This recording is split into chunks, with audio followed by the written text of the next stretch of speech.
Boa noite, estamos começando mais um AgroUrbano TV, um espaço criado para conectar o campo, a cidade e o consumidor ao produtor de alimentos. Esse programa ele é exibido para todo o Rio Grande do Sul pelo canal BA TV 520 da NET e para o resto do mundo pelo Facebook e YouTube, também o YouTube da AgroUrbano. Bom, para levar o campo para a mesa, está comigo aqui todas as terças-feiras o escritor e professor de gastronomia, Sandro Marques, direto da sua cozinha para o mundo. Boa noite, Sandro, tudo bem? Boa noite, Emerson. Por aqui está tudo ótimo. Olha só, eu tenho carne e tenho cerveja. Então, não podia estar melhor para receber os nossos convidados.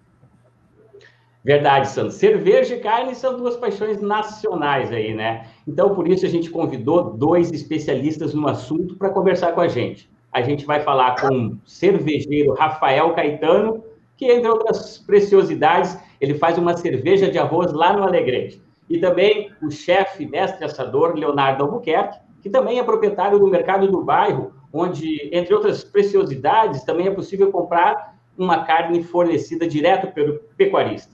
Bom, fica aí, o AgroUrbano está no ar.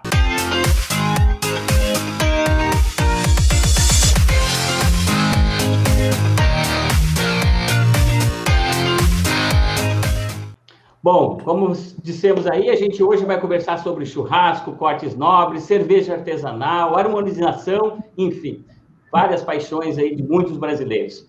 Mas antes de a gente começar a conversar aí com os nossos convidados, eu peço licença para a gente saber do Sandro Marques o que ele preparou para temperar o programa de hoje, Sandro. Olha, Emerson, eu não sou doido de assar uma carne aqui na frente de um mestre assador, né? Mas eu escolhi uma receita incrível que une duas paixões inglesas, que é a terra da cerveja, né? É um molho para carne que leva cheddar e leva cerveja. Fica delicioso e é fácil e rápido de preparar. Tá bom, então, Sandro, já que você falou aí sobre essa questão do preparo, do assado, a gente começa, então, dando boa noite aí para o Leonardo Albuquerque, para saber do Leonardo, um bom churrasco começa aí pela escolha da carne, que outros ingredientes envolve esse ritual, na verdade, né, que é se envolver em volta do fogo. Boa noite, Leonardo. Boa noite, amigos. Prazer estar com vocês. O Sandro realmente está com a faca e o queijo na mão, né? Carne e cerveja é um espetáculo por si só. Sandro, e ficou mais fácil trabalhar com carne, preparar carne, churrasco. Enfim, a qualidade da carne melhorou muito nos últimos 20 anos no Brasil. E isso, obviamente, que contribui muito para que a gente possa criar mais coisas, ter mais variedade, mais opções, consorciar a carne com molhos, com temperos, enfim, acho que vai ser uma noite bem rica aí na tua cozinha. Que legal, que legal. Que legal. Já começou a dar sede, né? Já pus meu avental aqui. A gente começa a falar de churrasco já dá sede, então vamos saber já do Caetano lá, né, do Rafael Caetano, em Alegrete, essa alquimia de preparar cerveja, Rafael, é uma coisa, uma paixão, e hoje aí tu já transformou num negócio. Boa noite, obrigado pela presença. Boa noite, pessoal. Boa noite para o público. Obrigado pelo convite. Pois é, Emerson, começou como acho que no 99% de todo o micro cervejeiro hoje começou como um hobby nas panelas, e com o tempo a gente foi estudando, aprimorando receitas, se desenvolvendo no meio. Isso vou dizer que já tem uns 10, 11 anos, e desde 2016 aí a gente constituiu a firma La Pampa Cervejaria, que dentre os rótulos a gente trabalha com essa cerveja à base do arroz que tu citou aí mesmo. Que legal, que bacana.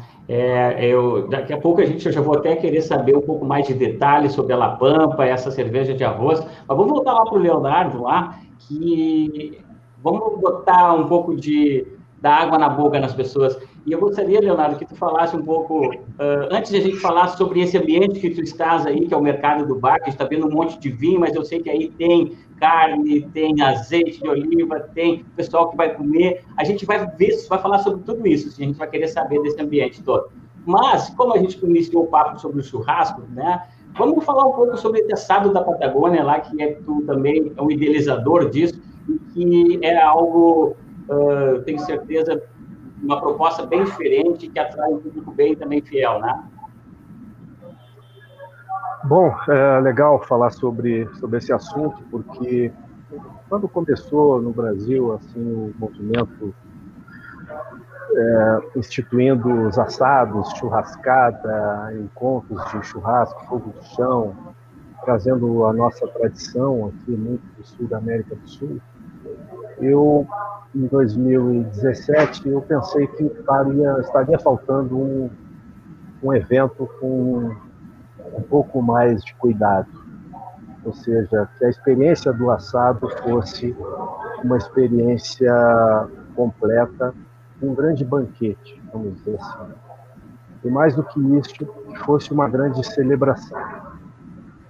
O assado patagônico, que é o nome desse evento, que já está na sua 10ª edição, ele acabou se tornando um grande imã, uma grande convergência de apaixonados pela carne,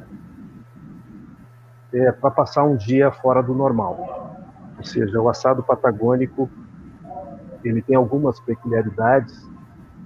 Ele é restrito a um número de pessoas, até 300 pessoas. Ele tem que ser realizado num dia de sol, tem que ser realizado ao ar livre. Ele tem que ter um conjunto de aspectos de encantamento das pessoas para que elas realmente tenham um domingo fora do normal. Ou seja, a experiência no campo, a experiência em contato com a natureza, a experiência vivendo uma realidade que não é a sua do dia a dia das cidades, mas que está na memória afetiva das pessoas. Essa interação dos assadores, o fogo com o público, comer na tábua do assador, enfim, é um conjunto de coisas muito sedutoras e muito encantadoras e que eu acabei transformando numa grande celebração. Quer dizer, o nosso evento ele é servido à francesa, ele tem entrada, prato principal, tem sobremesa, tem um conjunto de marcas premium, super premium, que entenderam a nossa ideia e para que público que se destina ao assado patagônico e vieram com a gente, estão com a gente desde o início. Então é motivo de orgulho e satisfação, mas principalmente feliz eu fico porque eu estou trabalhando com carne, que é uma paixão, que é algo que eu me dediquei muito na minha vida para estudar, para aprender. E agora, junto com o Mercado do Bairro, tentando proporcionar um pouco do meu conhecimento para as pessoas, para que elas possam consumir melhor, consumir qualidades distintas de carne. A qualidade da carne que evoluiu nos últimos 20 anos contribui para que a gente possa ter uma oferta também mais qualificada de carne do dia inteiro, um aproveitamento maior do animal. Então, tudo isso é um pouco da minha dedicação nesse grande mundo das carnes e do churrasco. Certo. Sandro, tu queria fazer alguma pergunta sobre a questão do assado? Eu estou curioso com essa história da evolução dos últimos 20 anos, né? Eu acho que tem um panorama muito interessante, só para contextualizar, que muitos produtos brasileiros evoluíram nas últimas 2 décadas, né? A gente está falando de queijo, está falando de azeite, está falando de vinho, o que é muito legal em termos de Brasil. Mas aí eu queria uma explicação assim de o que exatamente evoluiu na carne para que ela possa fazer conjunto desses produtos que agora a gente tem feitos aqui e que são premium. Olha só, Sandro, só um parênteses, tá? Eu iniciei na gastronomia, meu primeiro restaurante foi em 1992. Eu te diria que a gastronomia no Brasil, ela tem 30 anos, 40 anos, não tem mais do que isso. Porque naquela época, quando eu comecei os restaurantes no Brasil, não tinha azeite extra virgem, não tinha azeite balsâmico, não existia uma disponibilidade de vinhos de categoria, não existia uma série de coisas. Então, a gastronomia em si no Brasil é muito jovem, tá? Isso a gente também tem que ter presente quando a gente discute alta gastronomia ou serviços mais modernos que necessitam muita técnica. Isso tudo é jovem no Brasil, para a gente ter uma contextualização. A carne, a evolução da carne, nós aqui no Rio Grande do Sul, principalmente, nós vivemos a evolução com muito mais nitidez, porque o Rio Grande do Sul é o berço das raças britânicas. E, conceitualmente, as raças britânicas são aquelas que reúnem uma aptidão de precocidade e qualidade de carne. Ou seja, eles conseguem ganhar peso e gordura com mais facilidade do que as demais raças.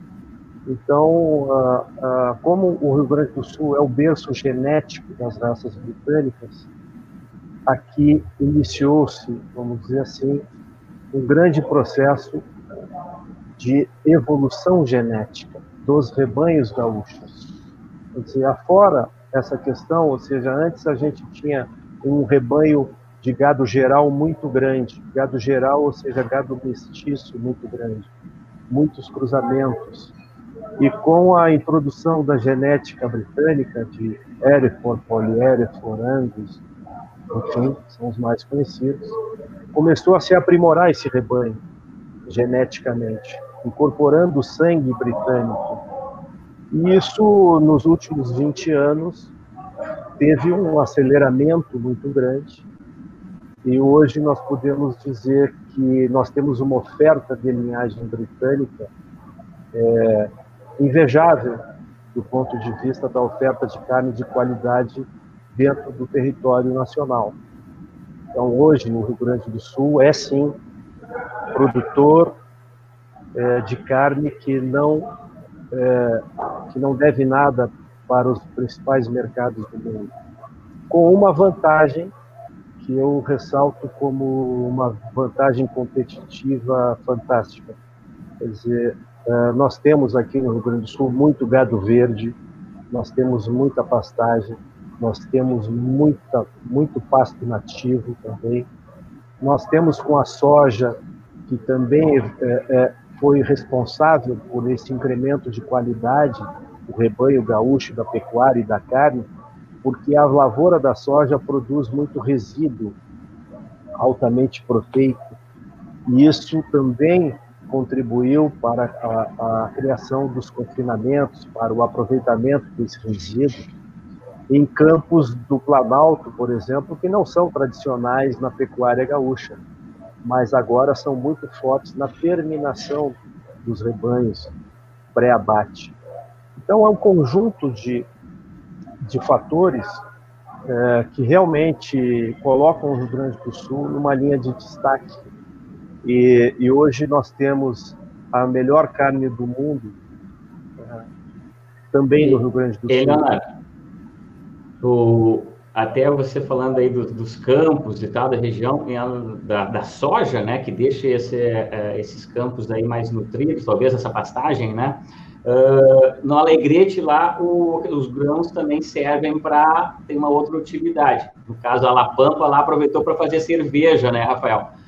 Fala um pouquinho da história da Pampa aí para nós aí, conta um pouco como é que chegou essa ideia de fazer cerveja com arroz aí, que é o carro-chefe de vocês, né? Exatamente. Bom, pessoal, primeiro está sendo bem legal, foi bem legal escutar o Leonardo, porque eu, como alegretense, aqui é o berço da pecuária, né? Muito forte. Eu vivencio isso de duas maneiras. Uma, na cidade, com todo mundo do agro vivenciando tanto na parte do gado, quanto do que ele citou ali, Hereford, tem o Braford aqui também, tem bastante criação de Hereford e Braford. E eu até ia fazer uma pergunta para ele, mas ele respondeu que eu defendo muito a bandeira do consumo local, e às vezes eu vejo o pessoal às vezes falando da carne argentina, da carne uruguai, que tem os seus méritos extremamente, mas eu, como tenho essa proximidade aqui com os dois países, eu consigo ver que a nossa carne de fato não deve nada. E eu também tenho um grande hobby. O meu hobby antes era fazer cerveja, que eu já vou falar disso, só uma vírgula. Mas o meu grande hobby é fazer churrasco. Inclusive, depois que o programa acabar, já vou botar fogo no espinho e fazer um assado. Mas, assim, voltando para a questão da La Pampa. A La Pampa surgiu eu sou muito envolvido, tenho muito orgulho da nossa cultura gaúcha e tal. E eu desenvolvi um projeto, primeiro, de fazer a cerveja e depois trazer essa situação para o mercado de Alegrete, da fronteira oeste como um todo, uma vez que Alegrete tem esse mundo da pecuária e da lavoura, né? O mundo cervejeiro, talvez a gente encontra mais na Serra, na região de Porto Alegre metropolitana. Eu quis trazer isso para cá, para poder também explorar, só que, em paralelo, eu quis agregar valores da região no nosso processo, né? Que aí entra a questão mais específica da cerveja de arroz, que a cerveja de arroz, ela tem uma carga de arroz, existe um universo que a gente consegue explorar de grãos, que são cereais, que a gente vai extrair o amido, fazer um processo enzimático, e ele vai se transformar lá na frente, no processo de fermentação, ele vai se transformar em CO2 e álcool, né? De uma maneira muito simples, seria esse o objetivo. E o arroz, ele está inserido bastante nessa parte da sacarificação, onde eu consigo extrair esse açúcar, né? Para ele se transformar depois nesses elementos que eu citei. Como a Alegrete é uma cidade que a economia do arroz é bastante forte mesmo, nada mais justo do que inserir o arroz junto com a cevada para que a gente pudesse explorar uma questão sensorial no produto final, né? E foi mais ou menos essa ideia. Adorei essa ideia. Explorar tem que explorar os insumos locais o máximo que a gente pode, a cultura local, né? Cada vez mais, se a gente conseguir segmentar e explorar isso para poder fomentar toda uma região, mostrar os benefícios que a economia da região proporciona para o público, né? Até porque isso traz identidade para o produto, né? Exatamente. Eu sempre falo assim, hoje a gente está numa questão da pandemia, mas eu vou falar pela cerveja, mas acredito que para qualquer produto, assim, para qualquer segmento, no caso, se a gente tem que ter uma assinatura, né, que é a identidade. Se o nosso produto tem uma identidade, eu acho que a gente vai enfrentar crise, como todo mundo, vai enfrentar dificuldade, mas a gente tem algo que vai ficar registrado. Quando a pessoa, o meu objetivo com a La Pampa é quando a pessoa pode tomar várias Pilsen, mas quando ela tomar a Pilsen da La Pampa, lá que tem arroz e tal, ela vai tomar e vai saber diferenciar. Um exemplo comercial, a Heineken, quem toma Heineken sabe que está tomando Heineken mesmo se fizer um teste cego, no caso, né? Isso é um exemplo comercial para poder ilustrar o que eu quero dizer e citar. Rafael, faz uma descrição. Opa! Um de cada vez. Vamos lá. Vai lá, Emerson. Eu vou deixar o Leonardo querer fazer uma pergunta, uma intervenção. Pode falar, Leonardo. Tu sabes que eu acho assim fantástico quando as pessoas conseguem imprimir um selo, sabe? O mundo da cerveja é um mundo absolutamente gigantesco e acho que a tua ideia é fantástica de imprimir um selo diferencial e que também vai imprimir outras características, né, organolépticas à tua cerveja, e isso, de fato, se torna uma distinção, acho que bem legal para todo mundo que gosta de cerveja, não entende? No sentido de querer provar, porque é algo absolutamente genuíno. Parabéns. Olha só, o Rio Grande do Sul, ou melhor, no Brasil, existem mais de 1.100 cervejarias registradas no Ministério da Agricultura. Dessas, Rio Grande do Sul e São Paulo têm aproximadamente 90%. Né? O negócio de micro-cervejarias ele cresceu em torno de 30% somente nos primeiros meses de 2020, ainda com essa pandemia. Mas me parece ainda que o negócio ele é sustentado muito, principalmente das micro-cervejarias, nesse trabalho regional. É por aí, Caetano, tu se dedica mais a um trabalho regional. Como é que tu trabalha essa tua questão de distribuição, assim? Isso é legal que tu tocou, Emerson, esses dados aí. Hoje a cervejaria artesanal ela atende em torno de 2% do mercado, né, nacional. O resto tudo são as grandes marcas que atendem. Desses números, realmente, São Paulo passou em 2019 do Rio Grande do Sul por 5 registros no Ministério, então tem 5 cervejarias a mais. Depois vem Minas Gerais, são os 3 grandes, Santa Catarina em 4, né? Das cidades, entrando bem para essa questão regional, das cidades, Porto Alegre é o município que mais tem registro de cervejarias no Brasil, depois São Paulo, capital, Nova Lima, em Minas Gerais, e Caxias do Sul é a 4ª cidade. Então, o Rio Grande do Sul ele tem um polo cervejeiro muito forte, né? E aí, o que acontece? Claro, mesmo esses 2%, o mercado micro ele é muito competitivo, ele acaba sendo muito competitivo porque existem 2% para consumir 1.200, 1.100 cervejarias registradas, né? Então, a gente acaba, assim, atacando mercadologicamente espaços bem regionais, que aí entra essas questões da assinatura, de explorar o mercado local, falar a linguagem local externa, não só a linguagem cervejeira, né? E hoje eu acho que o que se sustenta, a sustentabilidade cervejeira e cervejarias com em torno de 3.000, 5.000 litros mês, que consegue atuar regionalmente, ela consegue existir e consegue marcar espaço e território, né? Em algum momento, sim, eu acho que grandes marcas, mesmo as cervejarias artesanais que vão se expandindo um pouco, vão criando um tamanho maior, elas vão elas vão precisar entrar em mercados diferentes. Mas o principal, acho que a tua pergunta é fundamental para isso. O que vai se sustentar são os mercados locais, os atendimentos locais. A gente está vendo aí nas imagens, enquanto tu falava aí, uma identidade local muito forte na tua cerveja, né? Essa questão do pampa e tal, eu imagino que isso deve ter cada nome tem um rótulo com um nome. Um impacto, né, no teu público, né? Deve ser bacana isso. Tem muito. Por exemplo, se eu falar, eu tenho um rótulo que é uma American Pale Ale, uma APA, né? Que o nome é Guaçu-Boi. Guaçu-Boi é um distrito de Alegrete, é um espaço onde tem as criações, principalmente dos gados, que a gente estava, raça britânica lá, falando, e depois a sintética lá, o Braffer também, e aí, pô, de repente o pessoal em Porto Alegre não vai entender o que é Guaçu-Boi, mas o pessoal daqui se identifica com esse nome e acha nem chama, ele não pede para consumir uma American Pale Ale, ele pede para consumir a Guaçu-Boi.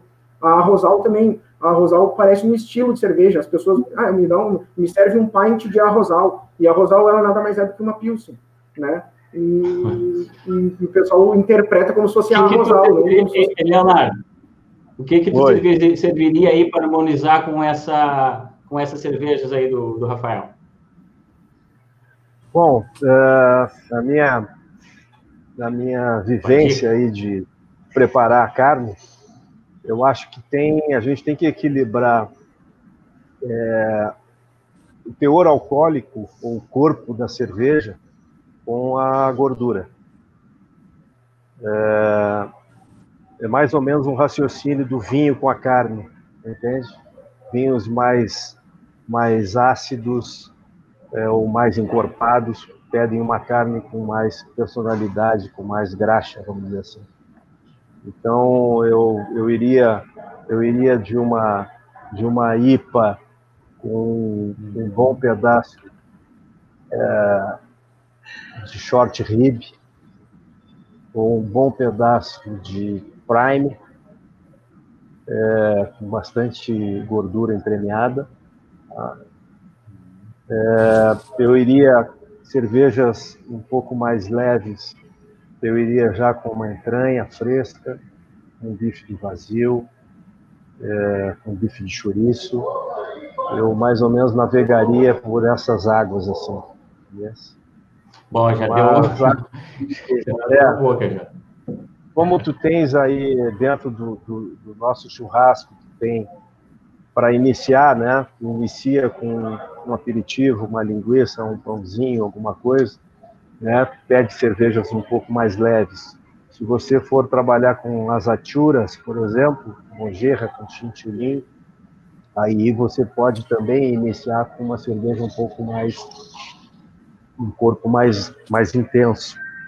E assim poder navegar em vários tipos de bebida.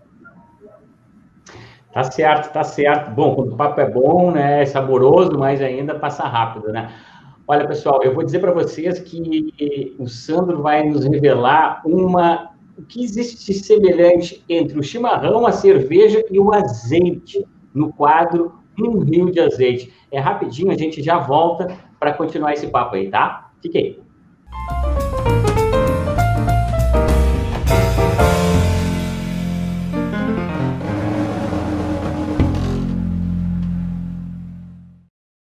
Cerveja é amarga, mas todo mundo gosta. Mate é amargo, mas todo mundo gosta. Por que a gente reclama então do amargor do azeite? O amargor no azeite é um atributo positivo. Ele indica a presença de biofenóis, elementos naturais produzidos pela oliveira, que dão o seu aroma característico e também são benéficos para a saúde. Use azeites robustos e amargos com pratos de sabor encorpado e carnes grelhadas. Você vai descobrir que não existe azeite amargo, existe azeite mal harmonizado. Compre produto fresco, valorize o produto regional e na hora do assado, lembre-se, pode usar um rio de azeite.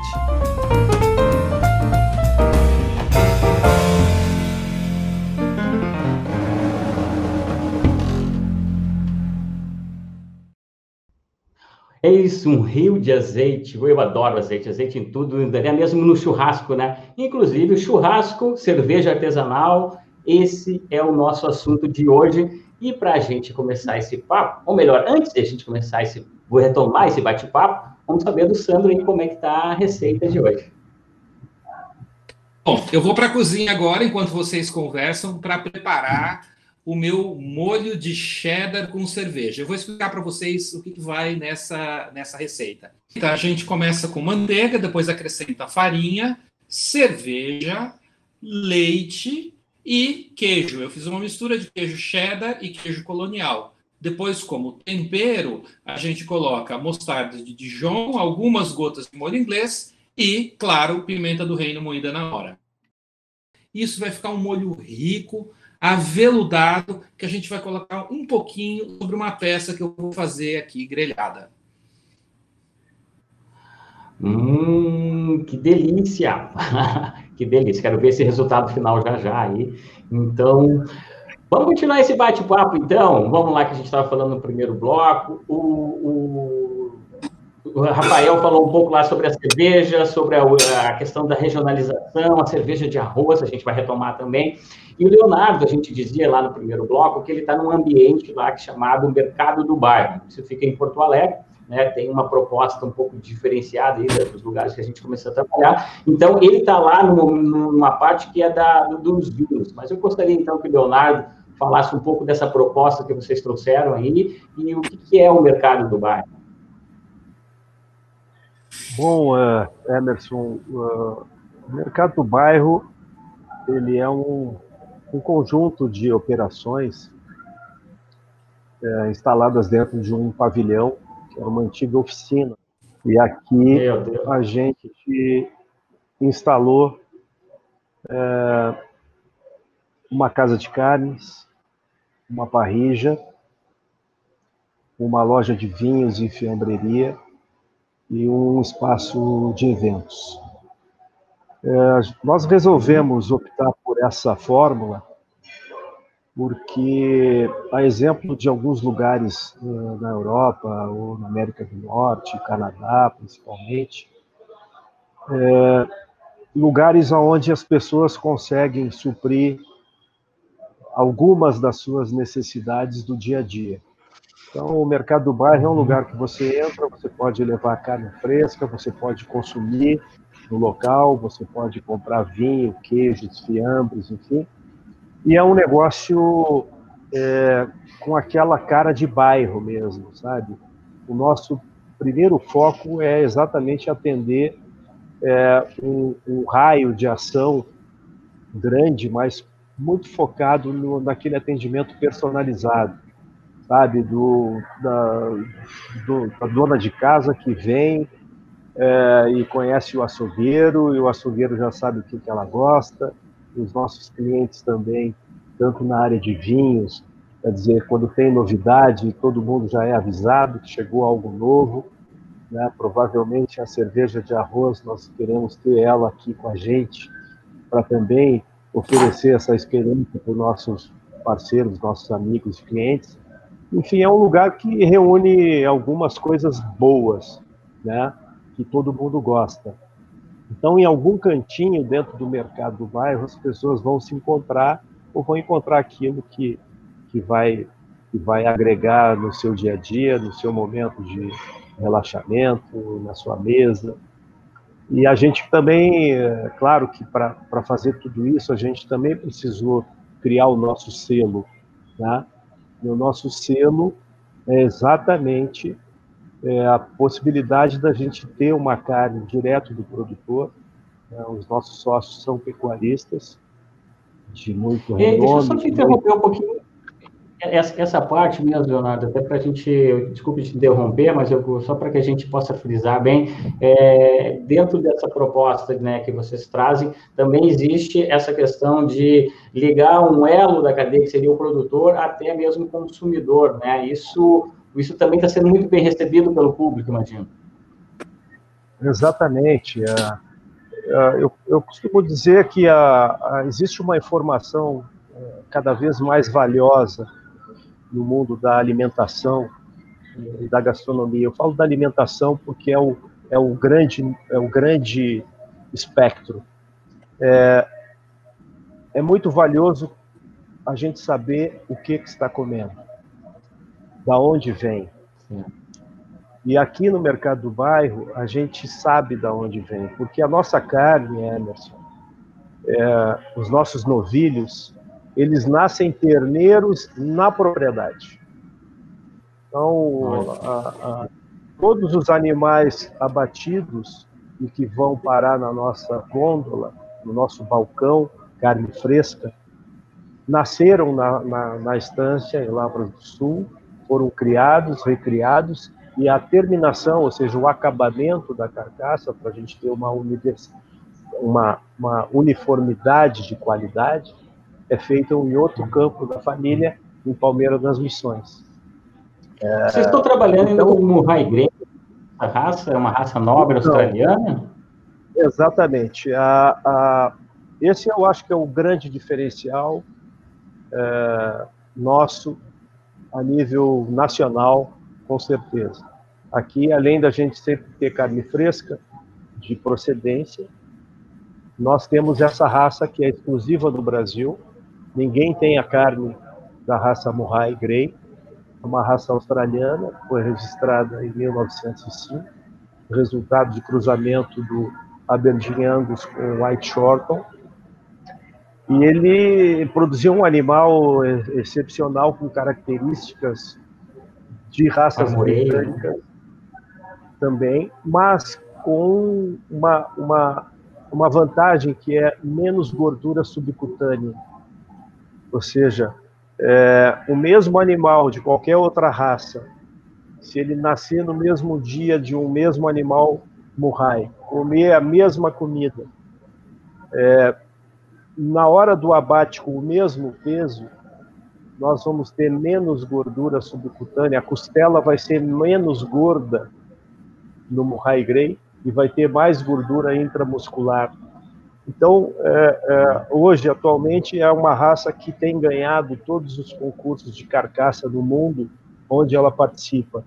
Então, já é uma grande vamos dizer assim, é uma grande vedete hoje dentro da indústria de alimentação, proteína vacuna. E a gente conseguiu, em função dos sócios, né, que introduziram essa raça. Hoje é a principal raça na Austrália, está muito presente no Canadá, nos Estados Unidos, na Argentina, no Uruguai, e no Brasil iniciou aqui nos campos de Lavras e Palmeira das Missões, da família Alberton Ardengue, nossos sócios. Perfeito. A gente vai, imagino que quem está ouvindo, né, não consegue nem, às vezes, até entender o que a gente está. É Murray Grey, a gente vai botar o site aqui, murraygrey.com.br, e aí o pessoal pode entrar lá e entender um pouco mais como funciona isso, que é o pessoal aí do mercado do bairro, aí eles têm para oferecer. Vamos voltar a conversa um pouco lá com o Rafael. Vamos fazer assim, Sandro, tu está usando qual tipo de cerveja na tua receita? Eu estou usando uma Lager, tá? Essa receita aqui, ela só não fica boa com IPA, que pode ser muito robusta, muito estruturada, vai brigar com o cheddar. Mas eu estou usando uma Lager que vai dar um sabor sutil, poderia ser uma Bock também, só não pode ser uma cerveja de fato muito forte, senão a gente nem vai sentir a carne. Acho que outra coisa importante também, né, que a gente faz um molho, o molho é para complementar a carne, não é para a carne sair nadando, não é para encher a banheira e colocar a carne dentro. O molho complementa, então também na hora de finalizar tem que ser sutil, mas é uma Lager.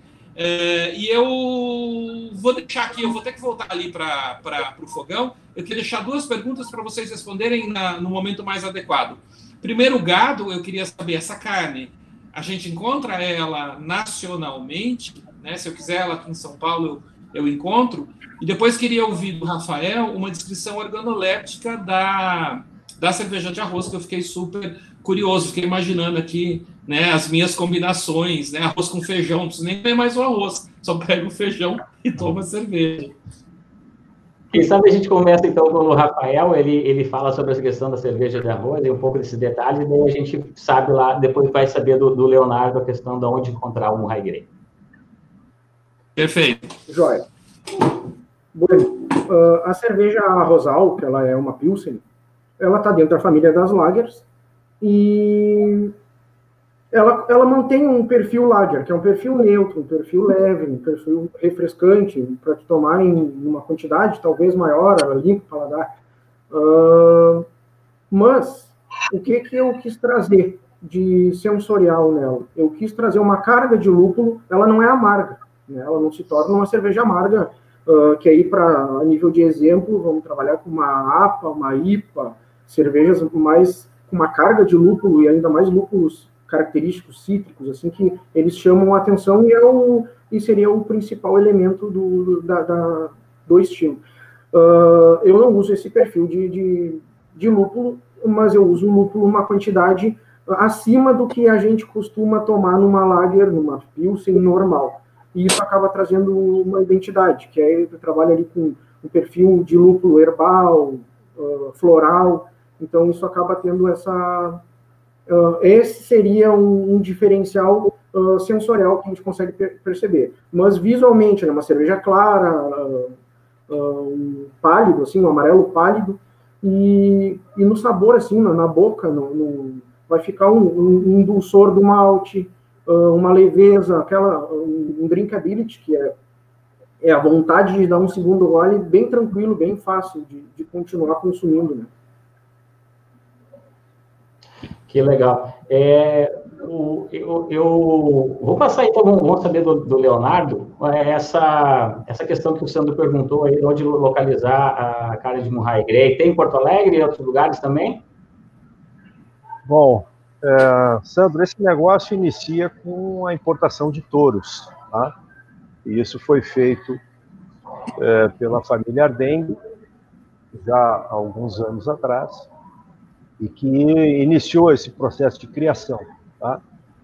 Formação do rebanho próprio e também a partir de cruzamentos com a raça Angus, tá? Até a gente chegar no puro de origem, vamos dizer assim. É um processo longo, No Brasil, quem também já está trabalhando a genética a partir de sêmen da família Alberton Ardengue são criadores de Rondônia, de Minas Gerais, do Pará, do Mato Grosso, que já iniciaram o mesmo processo de formação de rebanho lá para cima.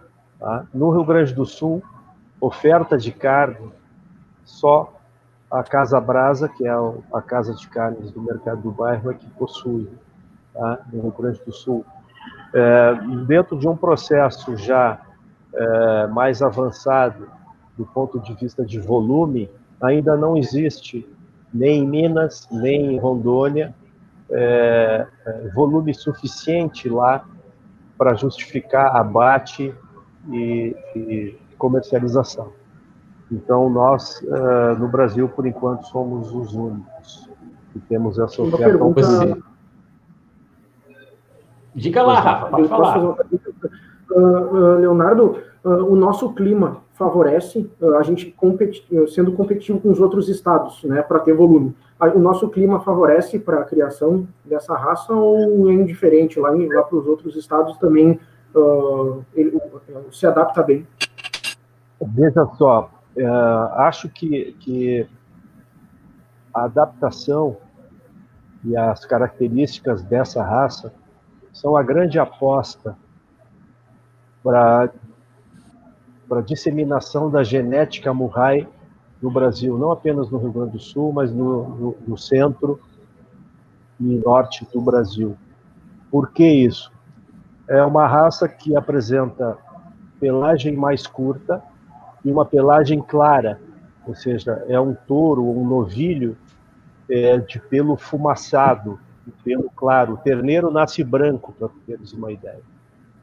Isso representa que no cruzamento com as raças indianas, com Nelore, com Zebu, no centro-oeste ou no norte do Brasil, onde a temperatura é muito alta, isso é uma vantagem, porque o pelo do Murray é refletivo, ao contrário de raças como o Aberdeen Angus, que é pelo preto predominantemente, atrai muita luz e sofre muito com o calor. Tá? O pelo mais curto do Murray também favorece contra o carrapato. E a docilidade segue o padrão da raça Angus. Então, os animais, quando vão para serviço nas fazendas em Goiás, em Minas, ou no Pará, em Rondônia, eles têm um resultado a campo de cobertura muito bom, muito melhor do que raças de pelo preto, que sofrem muito com o calor e não têm um desempenho nas coberturas tão significativo quanto é o resultado do Murray. Então, a aposta que essa raça vai ser uma grande raça para fazer cruzamentos e que já estão ocorrendo lá para cima, acho que é a grande novidade do ponto de vista da genética de produção de qualidade de carne no Brasil. Maravilha. A gente aqui está falando do Murray Grey e já aproveita aí para prestar uma homenagem aí a todos os pecuaristas, que no último dia 15 nacional aí foi marcado o Dia Nacional do Pecuarista, né? E dessa maneira assim, a gente também estende nossa homenagem a todos os pecuaristas. Aqui na Urbano TV, a gente tenta sempre valorizar a produção local, valorizar os pequenos produtores, os pequenos empreendimentos também. E por isso eu vou fazer questão aqui de fazer um pequeno merchan, mas um merchan assim, bem solidário, para um produtor de cerveja artesanal aqui em Porto Alegre. Ele é um produtor caseiro. Ele tem uma marca chamada Chiru Beer. São cervejas, né? Eles têm a IPA também, Blonde, a IPA. Então, assim, o pessoal aqui já confirmou a qualidade dessa cerveja. Como eu falei, ele é um produtor, ele é um cervejeiro, né, que produz essa cerveja. Aí está o WhatsApp aí para vocês conhecerem. Ele também tem no Facebook, através do nome dele, Ângelo Torres. Então, pessoal, quem quiser conhecer um pouco mais, de repente, manda o WhatsApp aí para o Chiru e vai descobrir uma cerveja de altíssima qualidade, uma produção local, vai estar ajudando o produtor local também nesse momento aí de pandemia. Eu acho que é muito interessante a gente valorizar o produto regional e principalmente quando é de qualidade. Bom, vamos seguir o nosso papo. Rafael, me diz uma coisa aí, meu amigão. Oi. O que tu está fazendo agora nesse momento? A gente, né, falou aí agora sobre a possibilidade de comprar pelo WhatsApp, né? Tem sido a tônica aí para ti também aí na tua região, a venda através do WhatsApp, através da internet, enfim. Essa é a maneira agora que tem para buscar uma alternativa? Exato. Cara, hoje a gente está conseguindo, a gente teve que se reinventar no processo de distribuir o produto, né? Que até antes da pandemia, a gente dependia, a gente tinha 3 situações, 3 cenários. Ponto de venda, que seria aí, vamos botar 70% da distribuição do produto era em pontos de venda, bota aí 70%, 20% em evento e 10% uma venda direta, que a gente chama do delivery, daquele pessoal que vai fazer um churrasco, fazer um assado ali no final de semana, vai e contrata a gente instala uma chopeira e ele vai lá e consome o chopp. Ou então um aniversário, um casamento, enfim. Hoje, nesse processo, nessa readaptação, a gente migrou para 80% venda direta, 0 evento, né? O evento que eu digo é aquele evento que existe, a gente instala numa praça e o pessoal tem música, coisa assim, seria nesse perfil. 0 de evento e esses 20% numa venda através de ponto de venda. E, claro, a cidade, a Alegrete, aí tem 70 mil habitantes, aí tem Alegrete, pega Uruguaiana, Livramento, São Gabriel, Itaqui, Paraí. A gente pega a fronteira oeste, que tem, são cidades com mais ou menos essa, Uruguaiana um pouco mais ali, e a gente consegue fazer uma venda direta, uma venda através do nosso próprio... A gente virou uma empresa que consegue fazer uma espécie de delivery direto. A gente não necessariamente trabalha com empresas parceiras que fazem a distribuição. A gente consegue fazer uma distribuição e, quando é para cidades um pouco mais longe, a gente manda por transportador. Mas isso foi uma boa reinvenção e até propriamente no produto. Como caiu, claro, migrou praticamente tudo para venda de garrafa, né? E a gente o barril, que tem um volume alto de venda, porque veio lá 30 litros, 50 litros e tal, a gente migrou isso para o que o pessoal está hoje chamando de growler, que são os recipientes, que é uma garrafa de vidro, e agora tem os modelos de plástico, que a gente consegue botar o chopp ali dentro e distribuir em 1 ou 2 litros cada growler, né? Então é um outro modelo de venda que a gente está explorando. Perfeito. Sandro, você vê que, né, a questão da conexão direta com o produtor, ela acontece da cerveja ao churrasco e as outras coisas também. No caso do mercado do bairro lá, eles têm desde do azeite, do vinho, da carne, enfim. Isso é importante também essa conexão também. Então, seria, vamos dizer, do lado positivo, né, dessa pandemia? Eu acho que tem um aprendizado muito grande, a gente já viu vários exemplos nos programas anteriores, né?